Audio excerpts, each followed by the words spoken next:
everybody, to the Spawn on Me podcast. I'm your host, Khalif Adams. What up, what up, what up? This is episode 308 of the Spawn on Me podcast. I'm rocking with you from Portland, Oregon, doing my thing here. I want to give everyone a huge shout out in podcast land, out in broadcast land, out in Chicago world, and in X-Ray.fm land. Massive amounts of love to all of you for coming and hanging out with us this week and every week on the show. We got a fantastic whole bunch of content. I kind of ducked into my own cave for the past week and a half because I needed to make sure that I got some rest after PAX and everything else that was going down over the past couple of weeks. We had so much fantastic stuff that we got to share with you. Interviews with Greg Miller, with Pat Bear, with massive amounts of devs and everybody else from PAX. So again, thank you everybody who checked out all of our audio and YouTube content on all that stuff. So please make sure that you're checking out everything else that you hear in the world from us at the Spawn on Me podcast. This week, we have an amazing guest. I am really, really excited about who we are bringing to the table, who we are bringing to Chicago for the first time. Please, everybody in the chat, we got to throw on the music for it. My man, my mellow, the smoothest kind of fellow. From the Constantly Calibrating podcast, we have Josh Silverman. How are you doing, Josh? How is everything going? I'm watching the stream right now, and I just saw like the big splash screen. I'm like, I'm loving this. No, I'm doing well. I'm excited. This is great to be here. This is outstanding. I'm very excited to be on the show. If you can't tell, I'm just vibrating with excitement. Well, first of all, thank you so much for rocking with me tonight. I'm really excited to have you. It's been one of those things of like, this is one of those beautiful moments where the internet comes together and good things happen, where it's like you meet people who are doing fantastic work and you're just like, holy crap, how can we do some collaborative stuff and how can we get together and rock on a show together? So first of all, again, thank you so much for coming through tonight. Let the folks at home know about you and about what you've been doing in the industry for a while, and definitely tell folks at home about Constantly Calibrating, which again, like if you're watching this on the chat right now and on us on Twitch, and if you're listening on podcast land, please go subscribe and check out Constantly Calibrating. It's a fantastic podcast that does really great work. So make sure you're checking that out and making sure that you're giving them some love. So Josh, the floor is yours. Let the folks at home know about what the stuff that you're doing. I mean, you make me blush right before we actually get into this. It's like, wow, man. No, so Constantly Calibrating, we've been doing 7.5 years.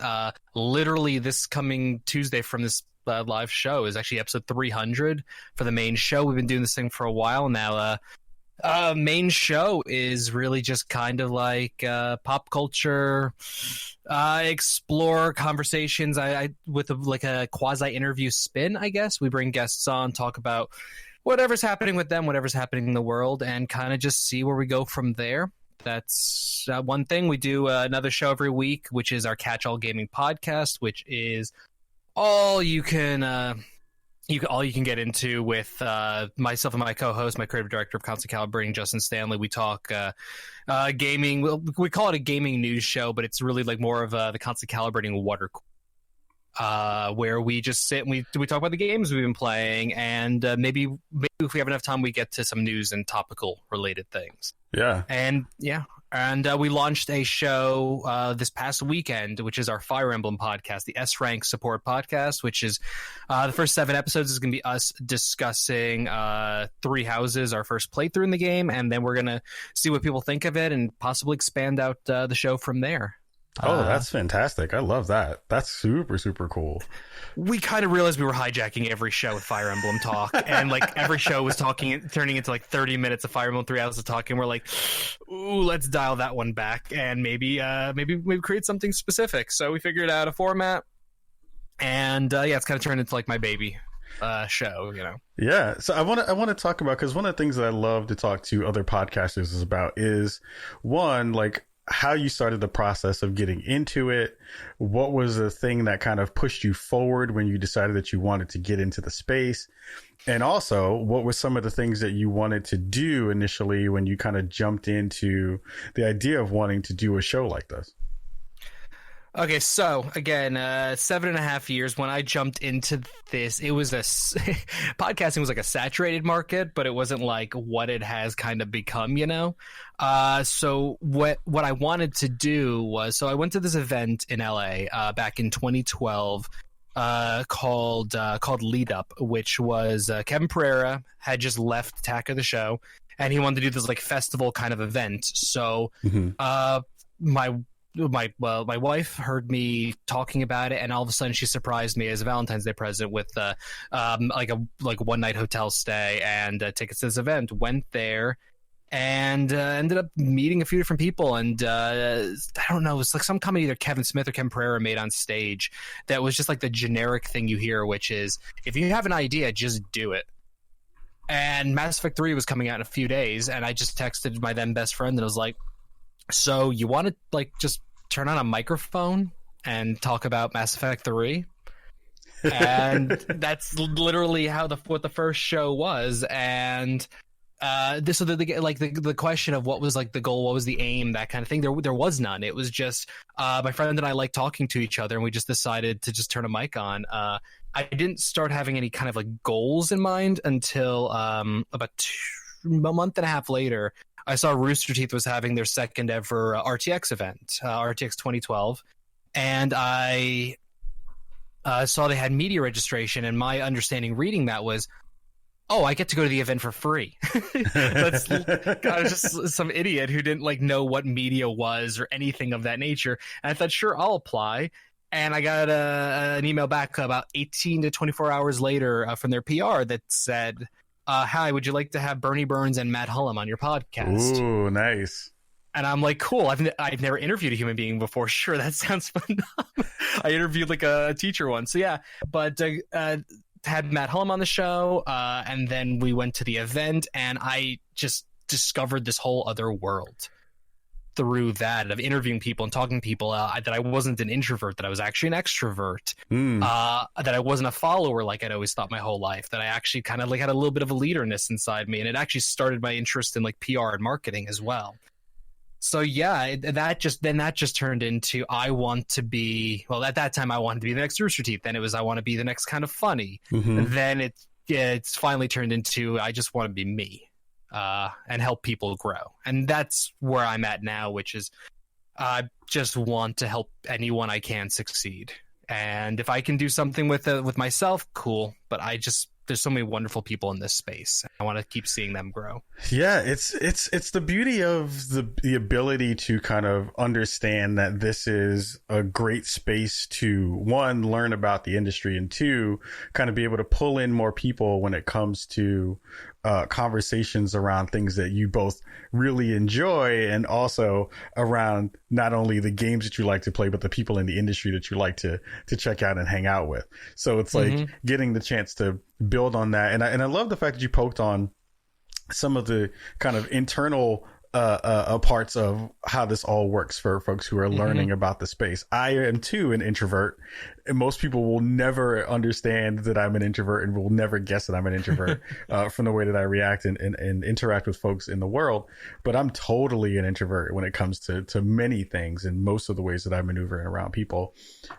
Really quick, I'm curious about that, because what I've learned over the past 6 to 8 years now that I've been in the industry is that there are so many introverted people within the video game industry who are in front of camera, who are, producing content, who are making stuff. What's the conversations that you've had with other folks in that space about, those small conversations that you have about like, hey, I'm feeling the same thing you're feeling, and we're in that same space? So I think the common misconception with introverts versus extroverts is most people think an introvert is a shut-in who doesn't want to leave their house, and an extrovert is a person who's running around screaming, hey, look at me. And that's not what it is, because the whole idea of it is it's where you derive your energy from, essentially.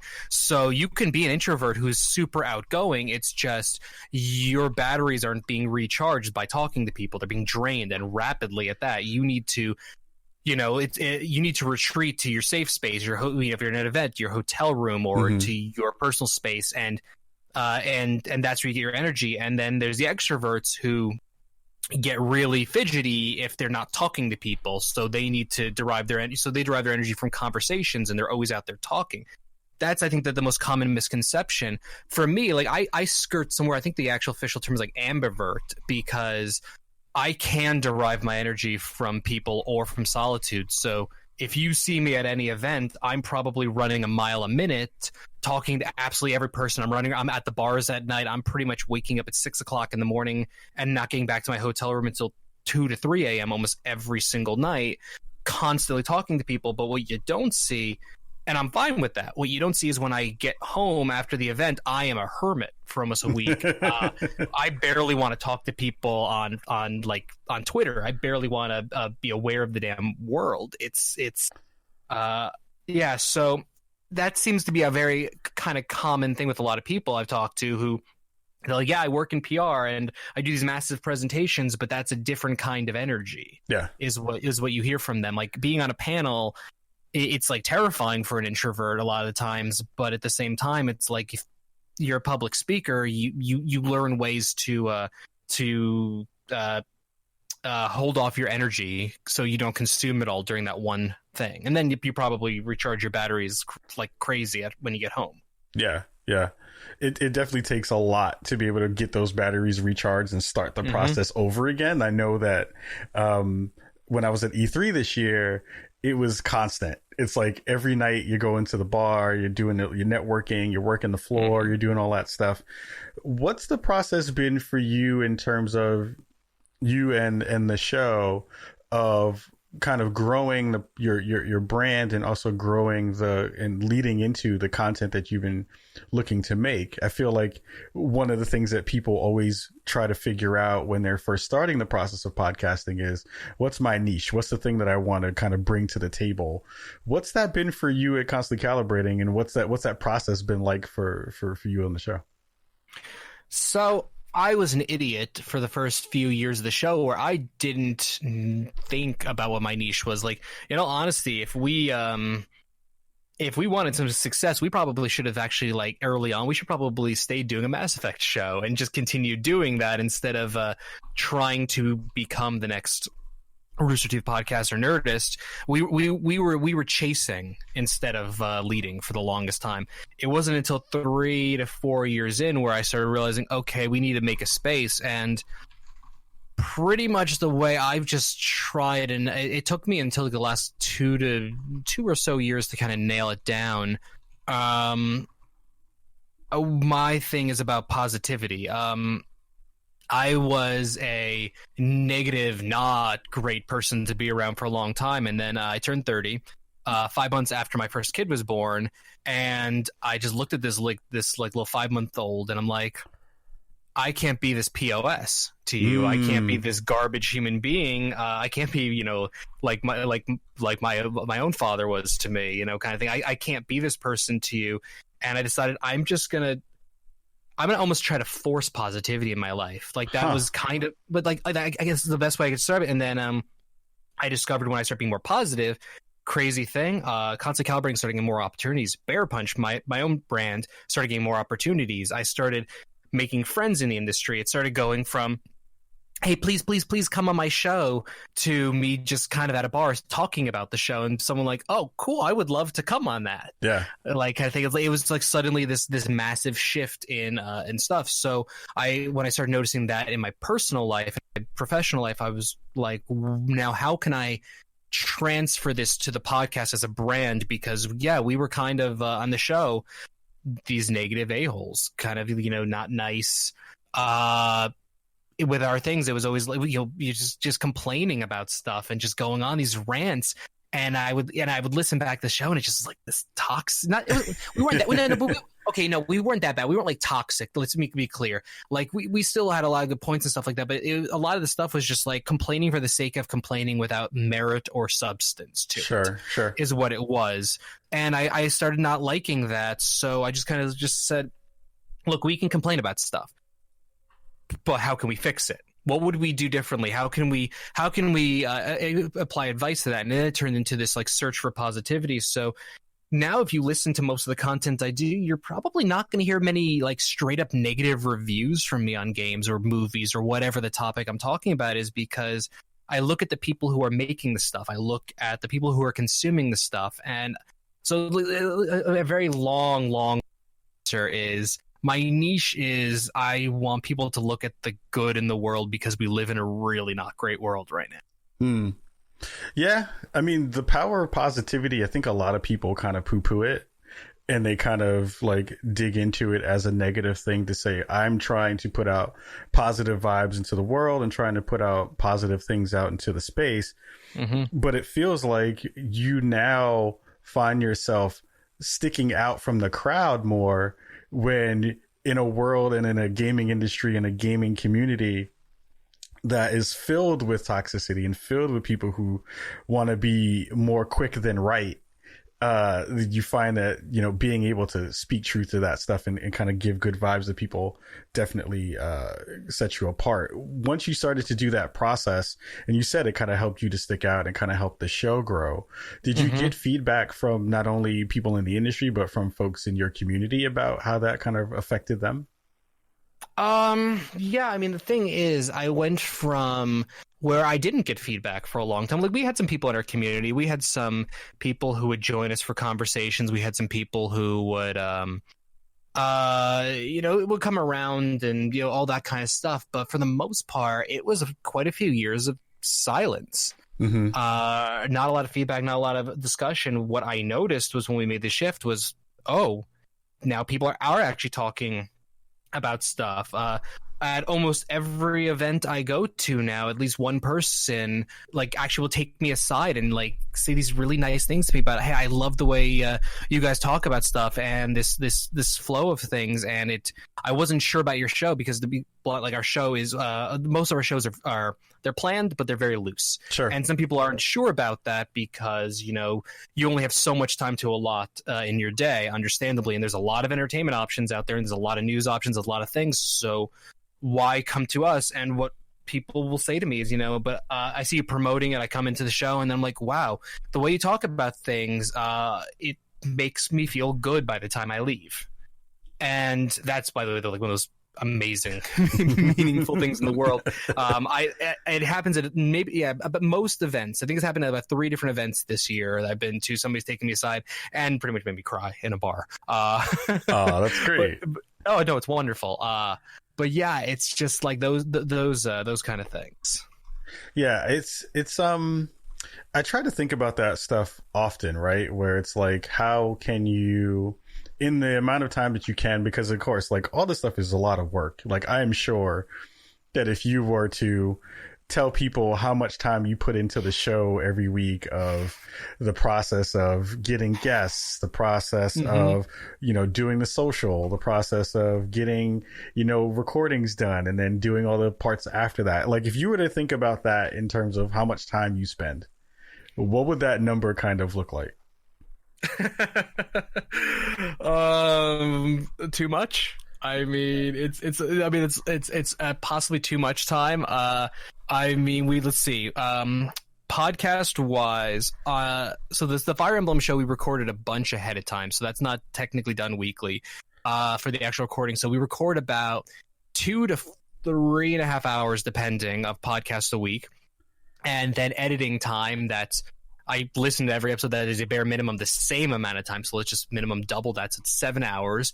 And then social media stuff. I mean, I probably am spending a minimum of 15 hours a week doing this. And it probably hits more. I think I'm trying to make myself feel better right now.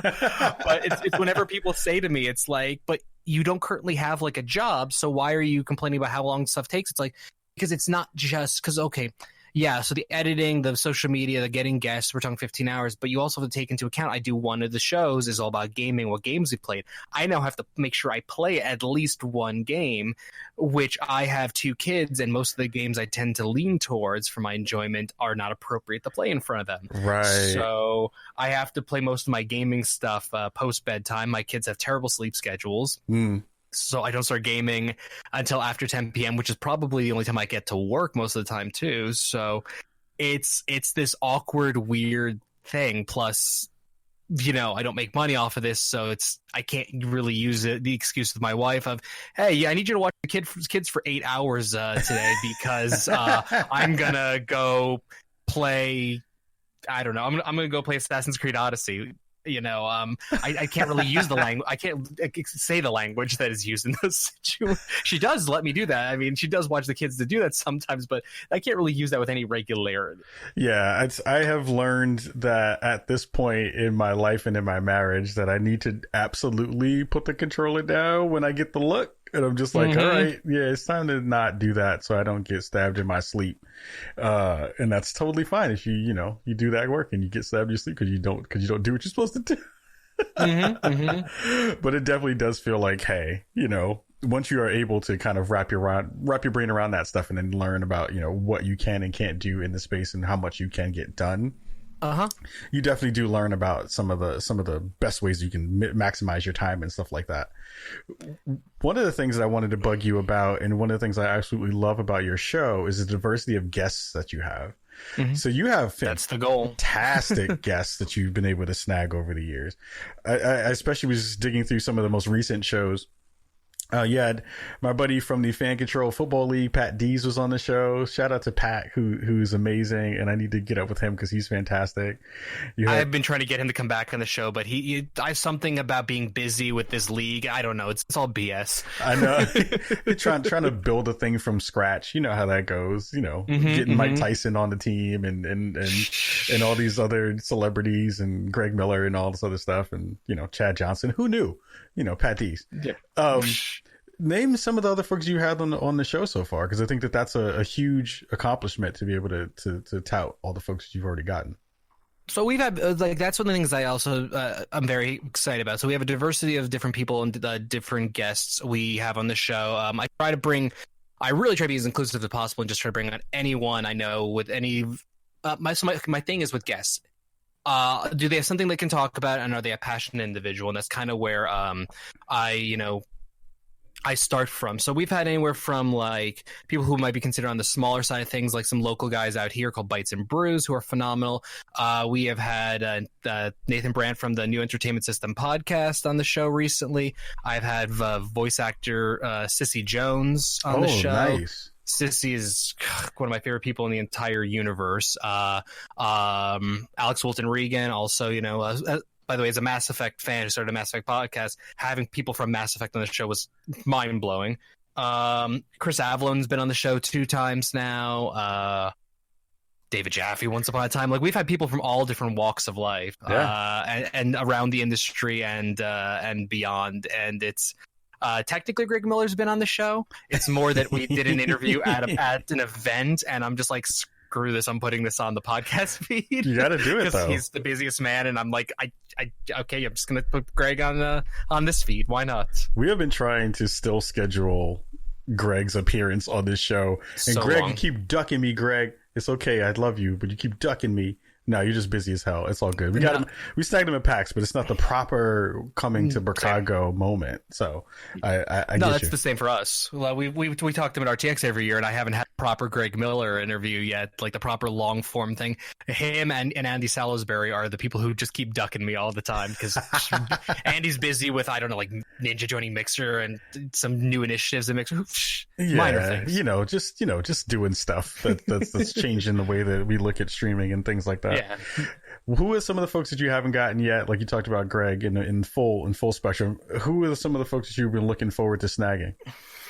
Okay, who looking forward to? I mean, you were on my list for a while there, and now that is happening. So, so I'm very excited about. But no, let's see. Let me think for a second. I have wanted to have like Mark Meir on the show for long form, and Jennifer Hale, both sides of Shepherd. I did do an interview with Mark at an event a few years ago, and a band at this event started playing in the middle of the interview, and literally the audio was just gone.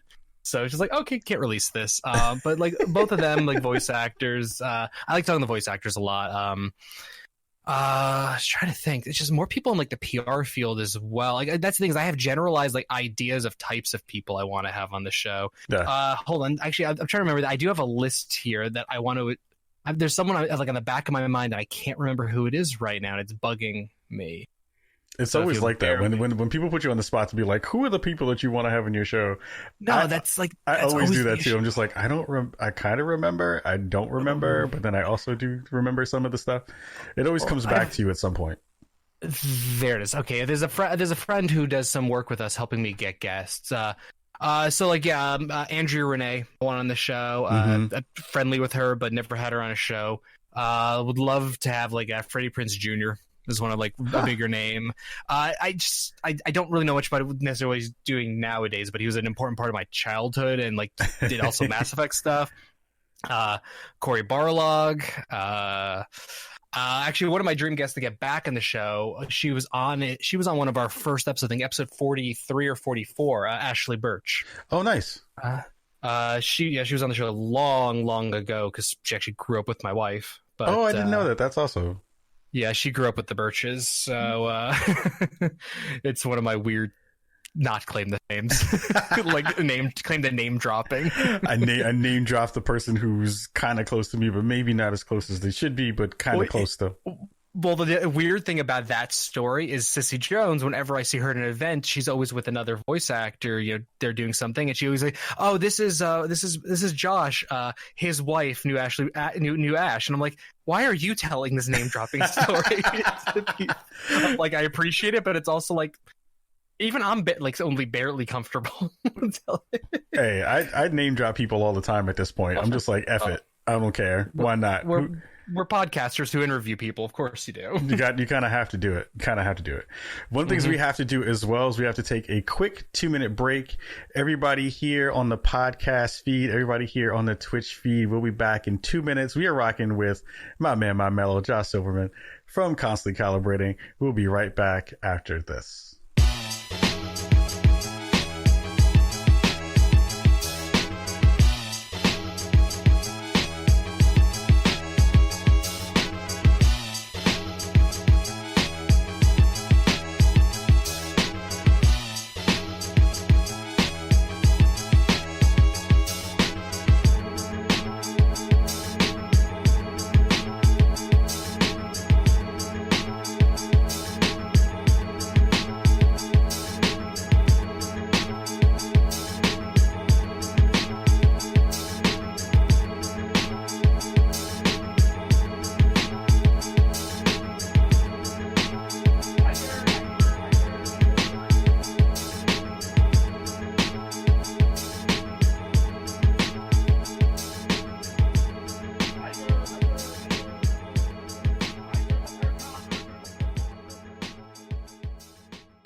What's good, Chicago? We are back for episode 308 of the Spawn on Me podcast. Again, if you missed the first part of the show, you are out of your mind. You are losing out on the dopeness that is Josh Silverman from Constantly Calibrating podcast.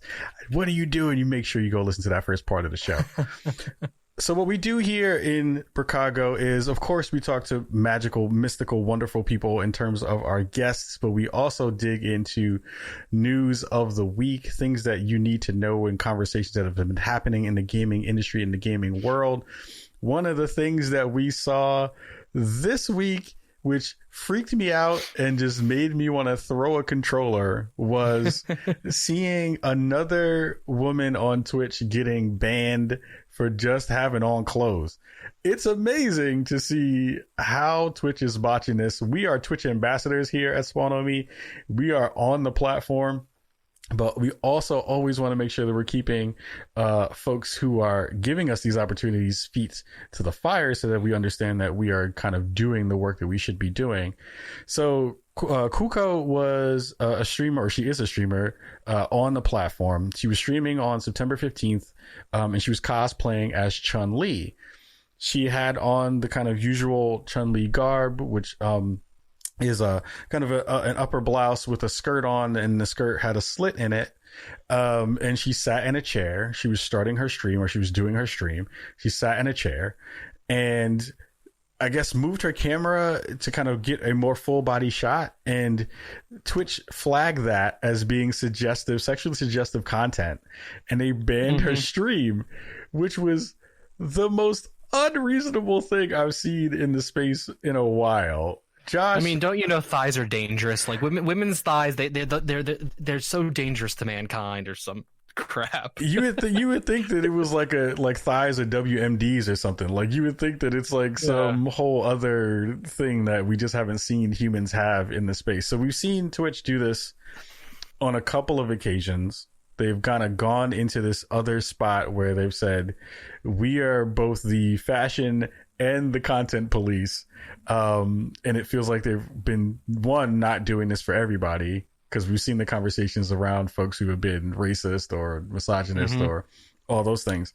And they've not kind of dropped the hammer on those folks, or at least they've given them slaps on the wrist. Dr. Disrespect. But you see Koku kind of come through doing her Chun-Li cosplay. And she gets a ban for a certain amount of days. She gets a 3-day ban for that kind of stuff.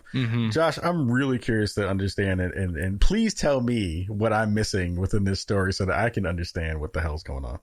Oh, you've got the wrong guest on to tell you what you're missing, because I'm asking the same questions here. Like, I don't get anything about the story. I don't get anything about the choices. It's like she's just showing some leg, and what's the big deal? I mean, my question is, if a guy showed that much thigh or something like that, would that be a 3-day ban? Yeah. If someone else did it, like, what would be the deal here? My big issue just with Twitch is the inconsistency of all of it. Right. Like, okay, here's the thing. If this wasn't allowed, cool. But I've also seen people show this much skin regardless of gender. I've seen people show this much or even more skin before, and it's not even a slap in the wrist. There's no reaction. There's no nothing whatsoever from smaller and bigger name people. So why is this, or these latest like particular ones, kind of hitting it? Or getting hit so hard with this and getting so much attention on it. That's the thing, yeah. Yeah, the thing that bugs me out, to be honest, is you see folks who are doing full butt-naked body painting on Twitch, right? They're not naked, but they're like painting their bodies in a way that you can see pretty much what you are able to see, and folks don't get banned for that kind of stuff. I really doubt if it was a dude, if they were going to do any of that work too. That's not going to happen, because it's not a thing that happens on Twitch or in most streaming places, most streaming services that deal with gaming. You don't see that kind of pushback in those ways either. The thing, like what you said, what you shared, that is the most infuriating is the fact that I don't know at this point what the rule sets are really doing. Like, no. I was talking to someone the other day about this, and I was talking about them actually at work today.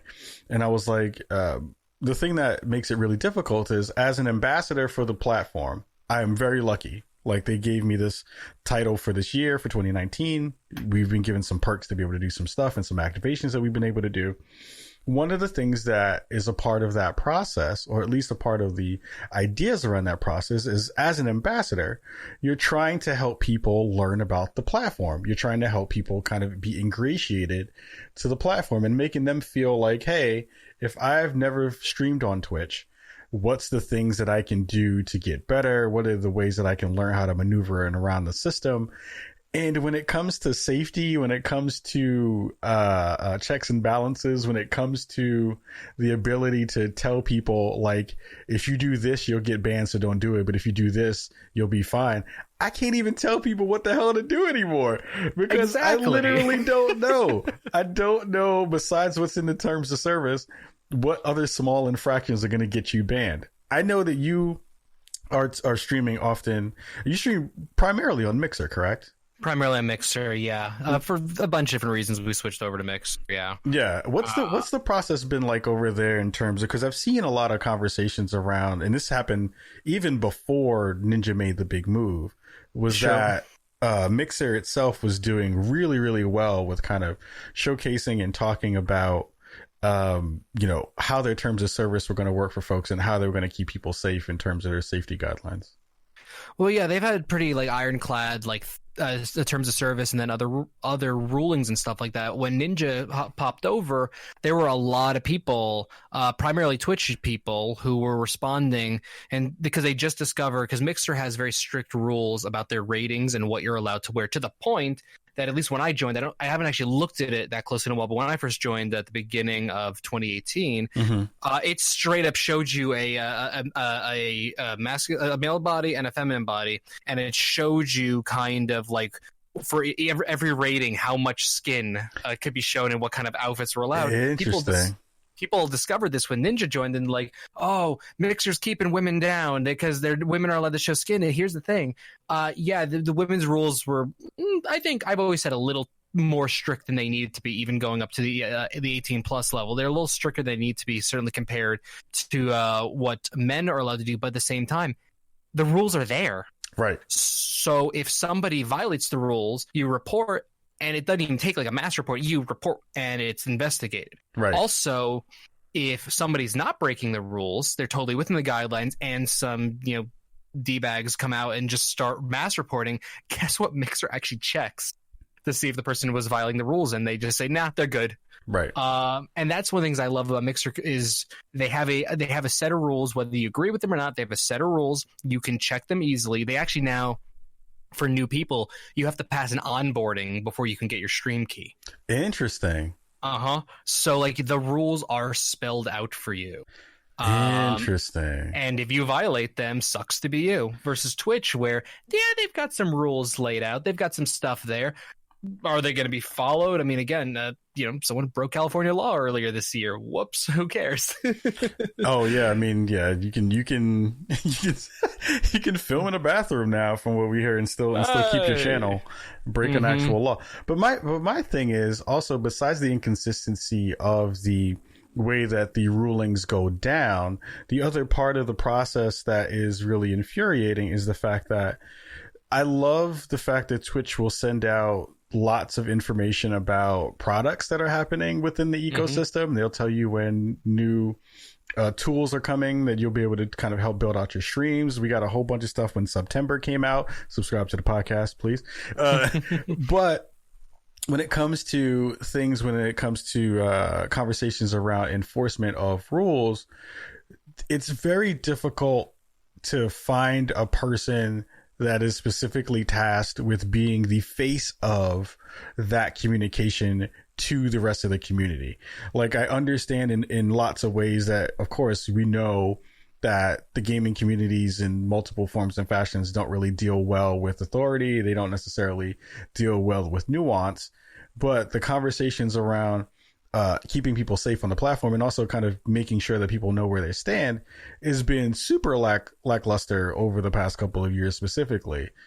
And I'm, again, like, I don't want anyone at Twitch to be the person to have to stand out in front of the firing squad when it comes to getting all the vitriol and getting all the terrible feedback that they would probably get if there was a position like that.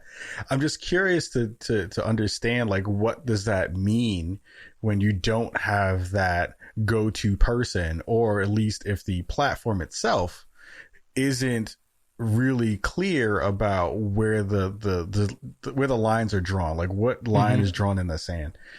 When you think about, moving, you've already made the move over to Mixer for multiple reasons, but when you look at it from the outside looking in, what are the folks over on the Mixer side of things talking about, and how are they kind of digging into and disseminating some of that information? Do you feel like they're doing a much better job of telling people, besides what's already been in the terms of service, like what's coming down the pipeline? Or how transparent have they been when they've been able to do bans or to do pull people off the service?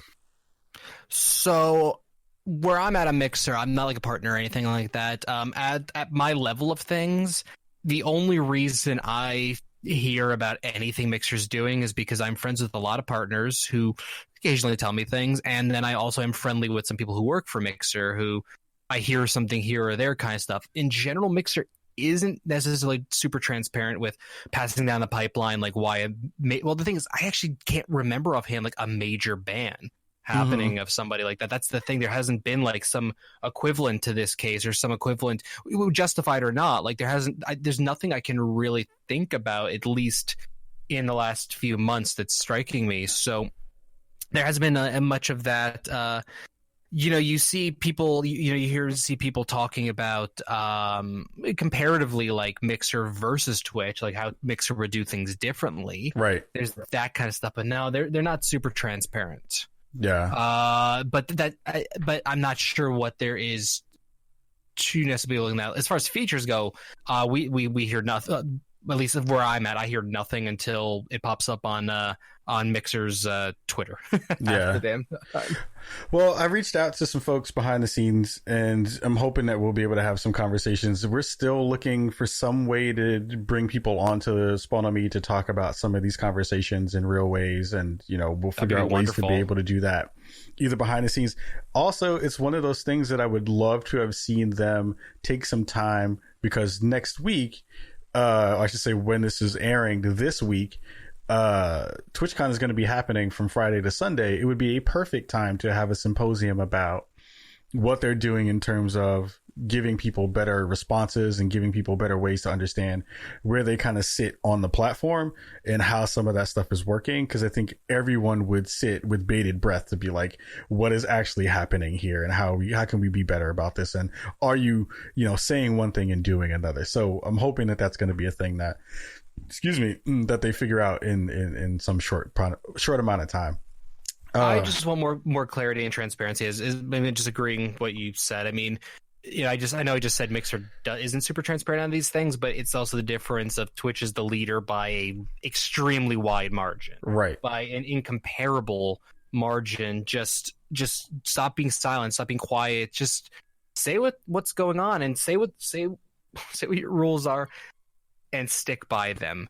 And if there is a special case, what is the special case you're making? Because sometimes there actually is a reason to do or to not do something in business. There is certainly a reason to do it. Just there is a way to be open and honest without hurting your bottom line. Yeah, and also trying to keep your people safe, right? There's got to be ways to be able to do that, because I feel like, yeah, of course, we want people to be safe. I want everyone at Twitch to be safe who's dealing with and seeing all these bad and terrible things. There was an article some months or years ago about the people who have to moderate stuff that happens on Facebook, and I would never want that job. That's an awful job.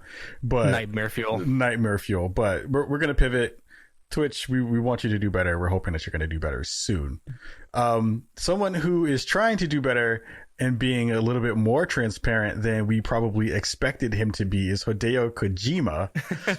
Hideo Kojima talked about his massive online battle royale game, Death Stranding. That's a lie.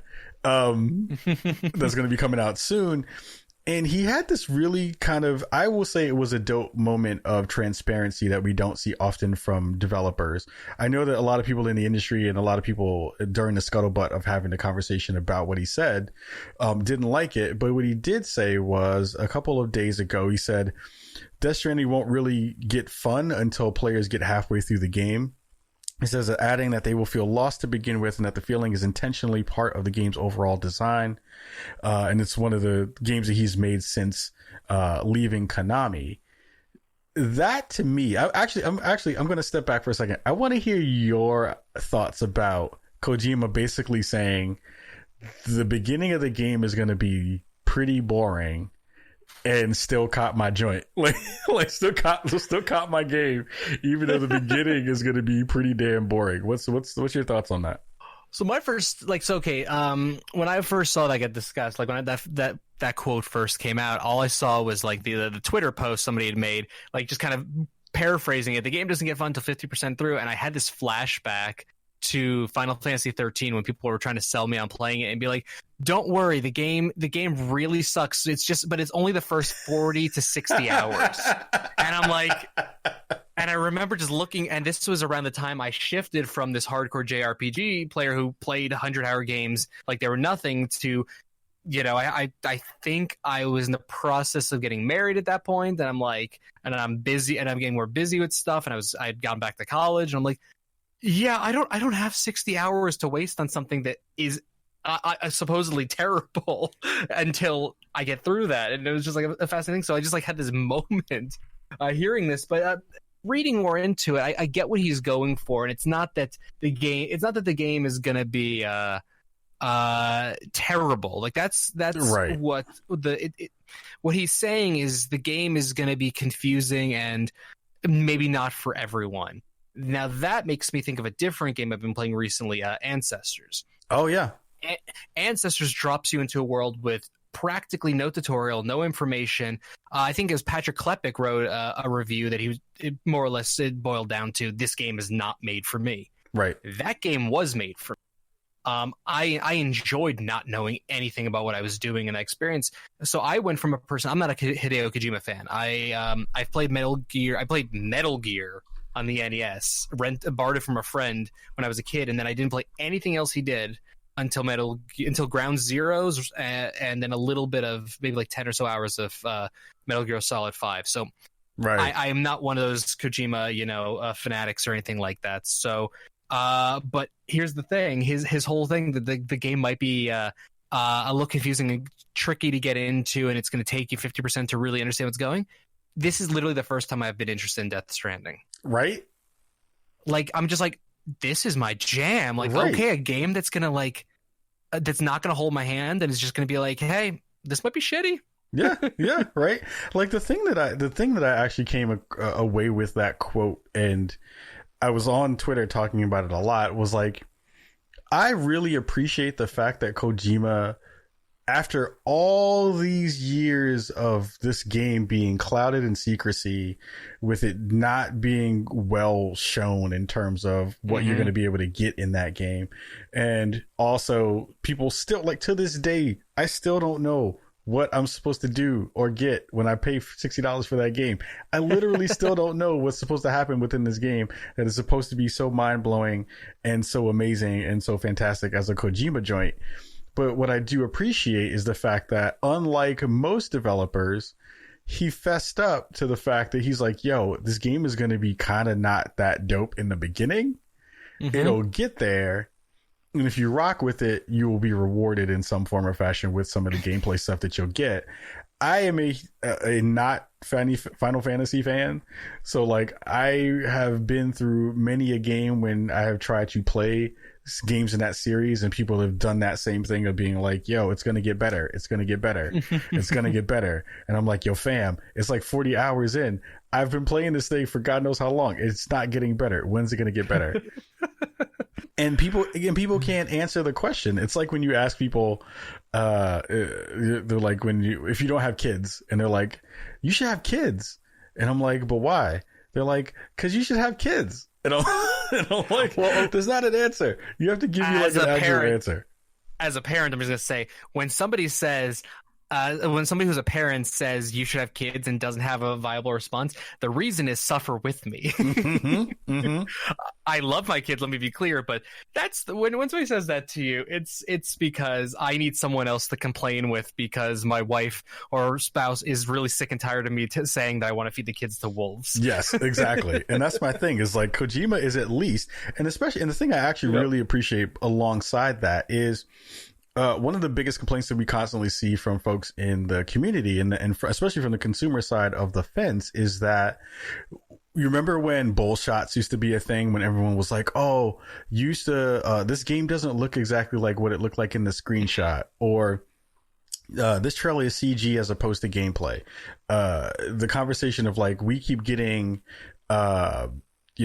screwed on the version of the game that gets marketed to us, and then what actually comes out. We've seen this weirdly in the NBA 2K20 conversation a lot in the past month, but Kojima's coming out early and saying, hey, this is what you're gonna get.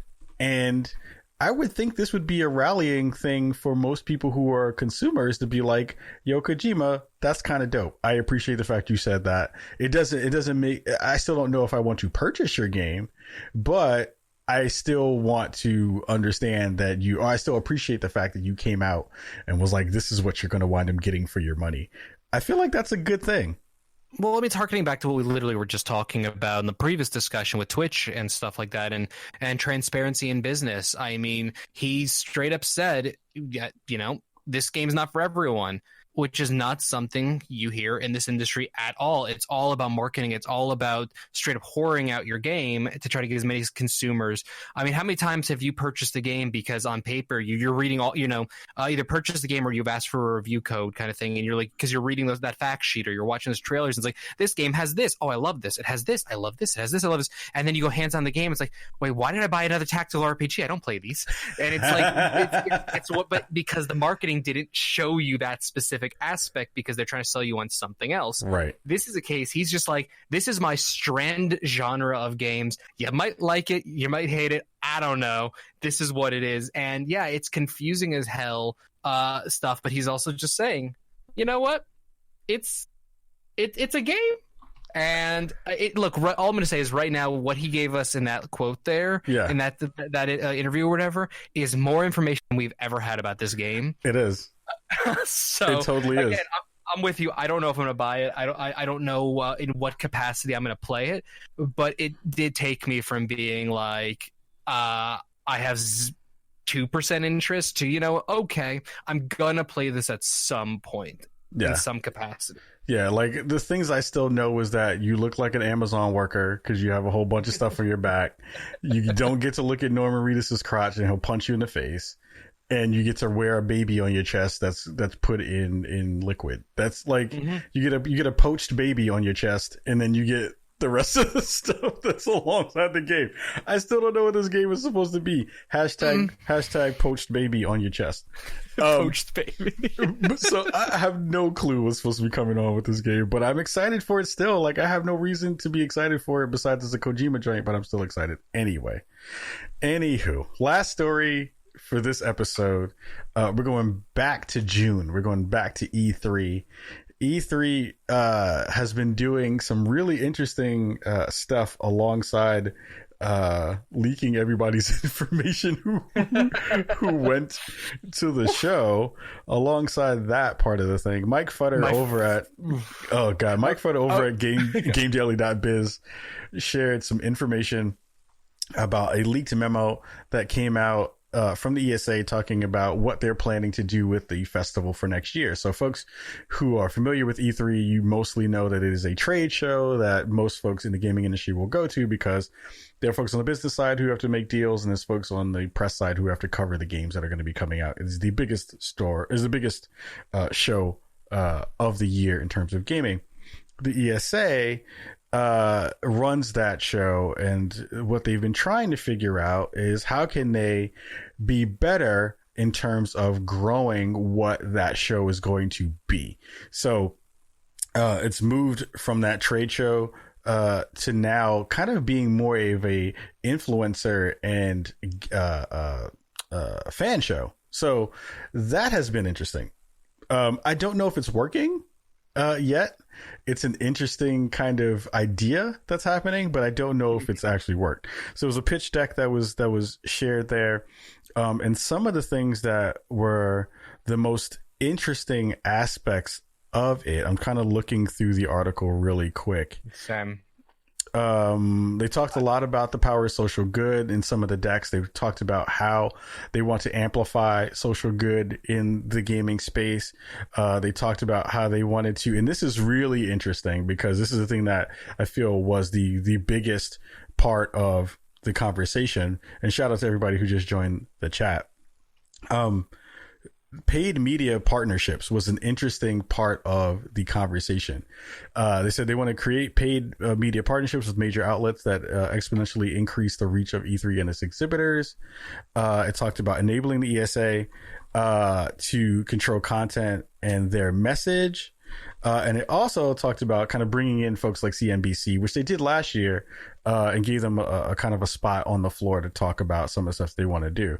So going back to that initial bullet point, which is create paid media partnerships with major outlets. Here's the thing that makes that bugged out if you're not paying attention. One of the biggest issues or biggest problems that you've heard about that doesn't exist is the media being paid for coverage and the gaming media skewing their conversations because they're being paid by different gaming companies for stuff. We all know that most folks who are worth their salt in the gaming industry, that is a huge conflict of interest for you to be able to pay for any of the stuff that you're getting in terms of coverage. Most people aren't supposed to take gifts. Most people aren't supposed to take games for pay. You're supposed to talk about and disclose if you've been given lodging or, you know, any of that stuff, transportation, any of those things.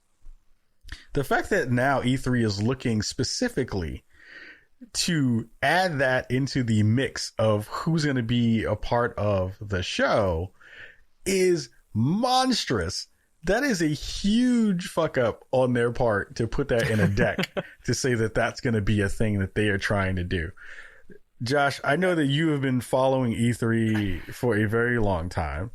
Oh, yeah. What is your thoughts about E3 kind of moving again even further into the idea of being a more influencer and fan show, and then secondarily how they're thinking about adding press in paid capacities?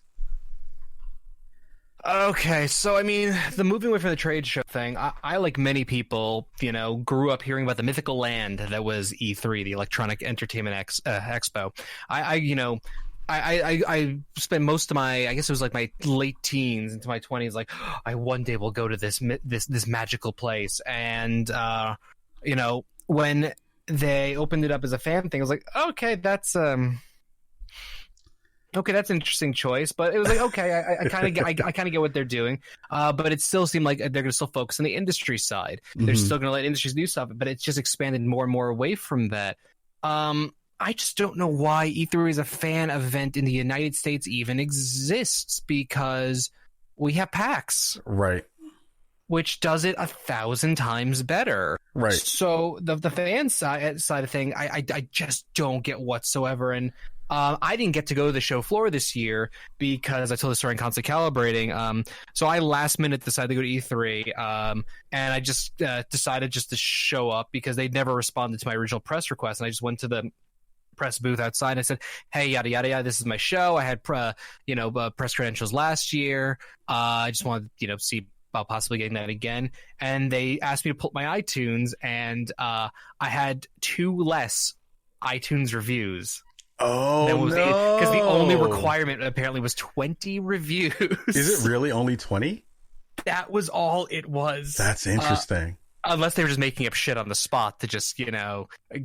I mean, I really don't know for a fact, but it was such a minor thing, which, okay, I'm happy about because that I wasn't doxxed, Right. In the end, so beneficial there. But so I didn't get to go to the show floor, but what I heard from a lot of people was that they're just, we already knew a lot of people pulled out, but the show floor felt really empty as far as stuff goes. Right. So from the fan event side of things, it's like, what are fans actually getting out of this? Meanwhile, what is the industry getting out of this? Because industry still has the closed door stuff, mind you, mm-hmm.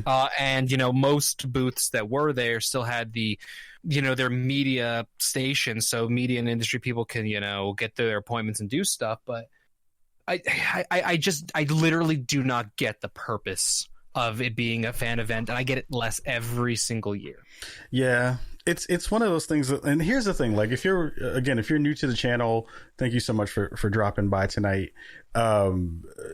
It's one of those things that if you are a fan of the industry and you're a fan of the spectacle of what E3 means, then it is still, and I consider it to be the mecca of video gaming. It's like the thing that everyone still continues to wait on. It's the place where you get the most information in one shot. It's where people still are like a bucket list to be able to go to E3. We are lucky enough to have been going to E3 for the past like 4 or 5 years. But it is one of those things that, like, when I ask people all the time of like, would you ever want to go to E3? People instantly raise their hand and like, hell yeah, I would love to be able to go to E3. The difference is now, if you are going as a fan, the show will be more for you than it has ever been in comparison to what, folks like myself and other folks in the media would prefer. Like, it's not a thing where we have beef with y'all. It's not a thing like that. I want as many people to experience the stuff that I've been able to experience over the past couple of years, because I'm still a fan of the gaming industry. I still love the ability to be able to go and be excited and have those pins and needles and feel like really hyped to be able to go. But it is a very fundamental difference in the way that will be for all of you at home, who are going to be able to go to that show as consumers and fans. The other side of that coin that we kind of alluded to, and that was like really well done in the piece on Games Daily by Mike, is the conversation about how E3 and the ESA is going to treat potentially some particular folks in the media space, which again, like, I don't know how you do that and still consider yourself to be this kind of all-seeing entity that is supposed to have rules and supposed to kind of look out for the industry as a watchdog group, when you're kind of like breaking the rules and making it worse for the folks who've made your show kind of the thing it's supposed to be. Like, let's not get it twisted. We love the fact that everyone has been watching it at home, and I'm sure the ESA, they get a lot of clicks and they get a lot of viewership in that respect. But the press are the folks who make E3 E3. Like, absolutely, all the stuff that you get when you go home, that's all IGN, that's all GameSpot, that's all Spawn on Me, that's all Constantly, that's all the folks who are going to be at those places doing that work, bringing you information home. To put them in a spot where they have to then fight with folks who they're going to pay to cover the show, that's weird. That's super weird. I don't know how you get around that. No, the paid media thing is just the weirdest crap right now. I straight up don't have like a deep opinion on it, because I keep reading it and my brain just like turns off at one point. Since I've been reading it since, like, was it yesterday or whatever? Every time I try to read over this, I'm just like, what? I don't like, to an extent I get it, because again, business, they're trying to get positive whatever, to make E3 still seem valued, I guess. That's the best I can get out of this, but at the same time, it's just like, what is this? It almost feels like a weird sort of like crossing a picket line kind of thing, being a traditional media versus paid media for this kind of thing. I mean, here's the last point that I'll kind of dig into on this before we give you the floor to plug away all the stuff you're going to be doing. I feel like we're getting into this new space where, again, they're still trying to figure out how they want to balance the ideas around influencers and the way that they want to cultivate a new show, because E3 is on the decline. E3 as a show is on the decline. Like, it's not doing as well as it used to do for multiple reasons. One, it's been trying to fight PAX forever and they just haven't gotten there yet.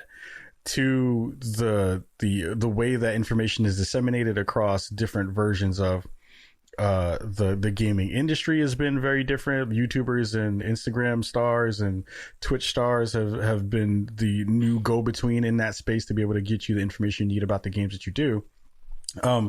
But it is also one of those things where they're going to have to figure out, one, how to get better and smarter, but they're also really going to have to try to figure out how to build their new version of a show that's going to work well with a whole bunch of people in it, that's going to actually be funneled in the ways that you need it to work. Because I remember the first year they let fans in, it was a monster out there. It was madness out there, trying to figure out how that stuff worked. So let's hope that they figure out how to make that work, because I feel like there is space for it.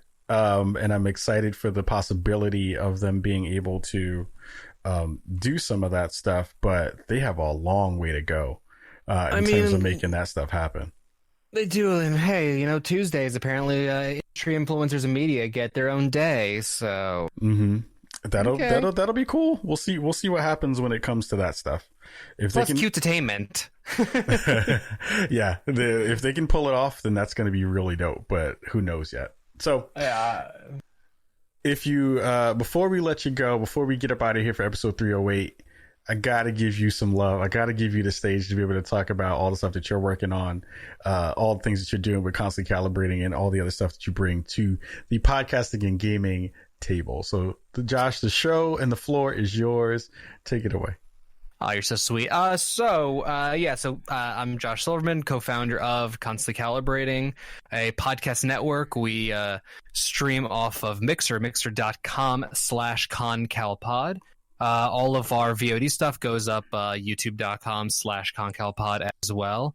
And yeah, primarily what we, and then iTunes, Spotify, you name it, podcasts are, on just about every service.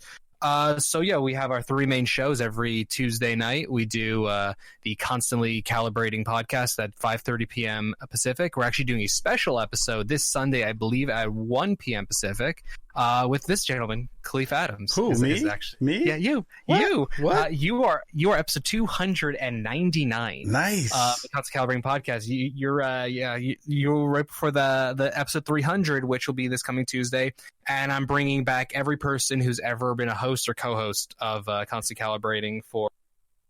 Honestly, I don't even know what to expect. It's going to be a thing. My co-founder and I haven't done any podcast stuff, I think, since 2013 together. So really, we had a little bit of a falling out. So it'll be an interesting show. It's gonna be him, myself, and most of the rest of my normal crew and a few other people. We're just gonna see where the evening takes us. We do the Catch-All Gaming Podcast. Constantly Calibrating is essentially water cooler, which is 5 p.m. Pacific on Wednesday nights, and then every Saturday, we have the release of the S Rank Support Podcast, our Fire Emblem, right now 3 Houses specifically podcast. We want to grow it into a Fire Emblem book club of sorts, but depends on you all, the listeners out there. So all these things go up on YouTube as well as I said, all the other platforms. I think you go to constantcalibrating.com, but GoDaddy has kind of screwed me over right now on a server migration. So that site is just...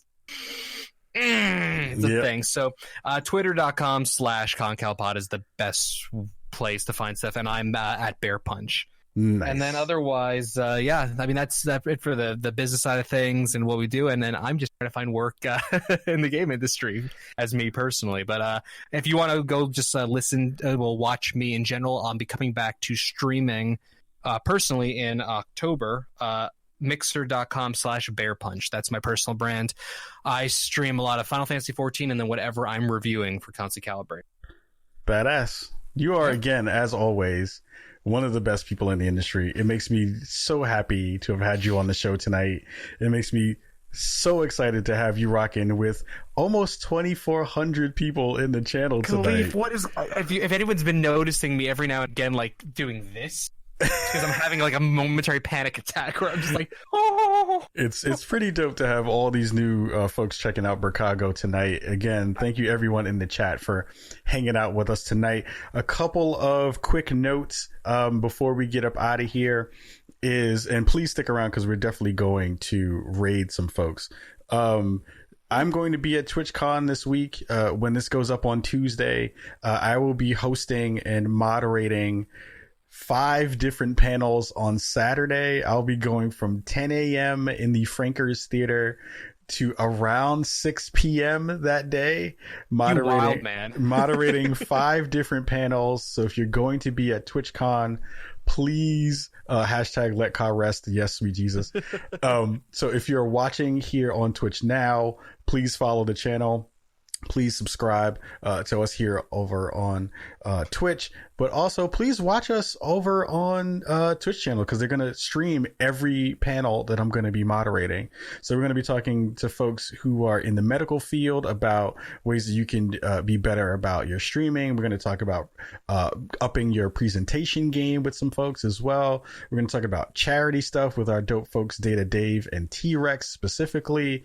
We have a whole bunch of different panels that I'm going to be moderating and rocking the stage. And then Sunday, if you are still at TwitchCon in San Diego, make sure you come to Spawn on Me live. We'll be rocking with Miss DJM, my man Hazy Rome in the chat right now from Able Gamers, and the one man, myth, the legend, the man with the worst taste in music in the video game industry, Paris Lilly from Gamertag Radio. We'll be rocking with him as well, doing a live version of this show from the Twitch Unity Lounge. So again, thank you everybody for coming and checking out the show. Mad love to you all in the chat, and we say peace. The Spawn on Me podcast can be found every Tuesday on all podcast platforms and Portland Radio at x-ray.fm at 107.1/91.1. You can find us live every Thursday on twitch.tv/SpawnOnMe. If you want to reach out to us on the show, you can hit us up on our site, spawnonme.com, where you can find all our social media information about our Twitter, Instagram, and everything else, alongside our contact page if you want to reach out and shoot us a message or a business inquiry. Much love to you all. Thank you so much for listening every week, and we say peace.